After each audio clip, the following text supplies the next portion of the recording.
Insofar as the political class in most countries in Africa are concerned, there are two things which have happened. First, many autocratic regimes have taken this opportunity to grab more power for themselves, to silence their critics, and to undermine the rule of law, feeling secure in the knowledge that the world is too occupied with attempts to fend off the ravages caused by the virus to take any notice. Secondly, most of the emergency funds that were set aside to buy personal protective equipment to protect the most vulnerable members of society, especially healthcare workers, were looted by the political class, and in many cases, substandard equipment were bought. There are hundreds of ongoing investigations into how politicians and their cronies have exploited this opportunity to embezzle large sums of money at the expense of the poor, many of whom have died.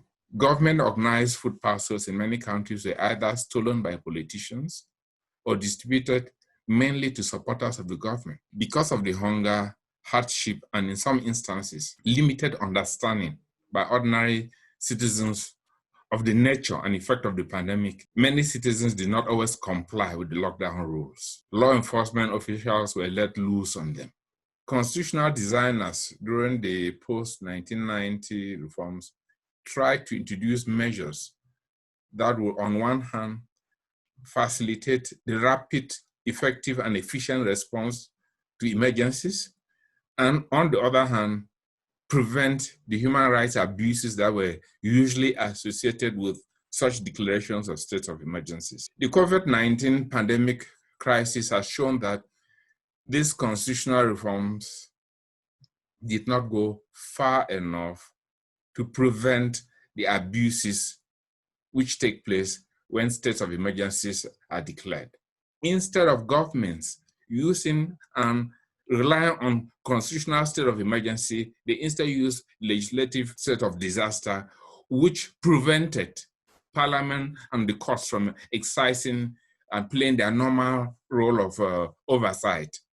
And as a result, they got away with lots of abuses. So more needs to be done to actually reconfigure our constitutions to deal with such crises. There's an urgent need to review what has happened and make all positive changes permanent, and to remove those measures that are no longer necessary to deal with the pandemic. To remove all the temptations for governments to take shortcuts. There is a need to ensure that regardless of the circumstances, all extra powers that are given to government must go hand in hand with extra oversight measures and mechanisms to ensure that they don't abuse this. This is the time to prepare for the next pandemic. There is no room for complacency.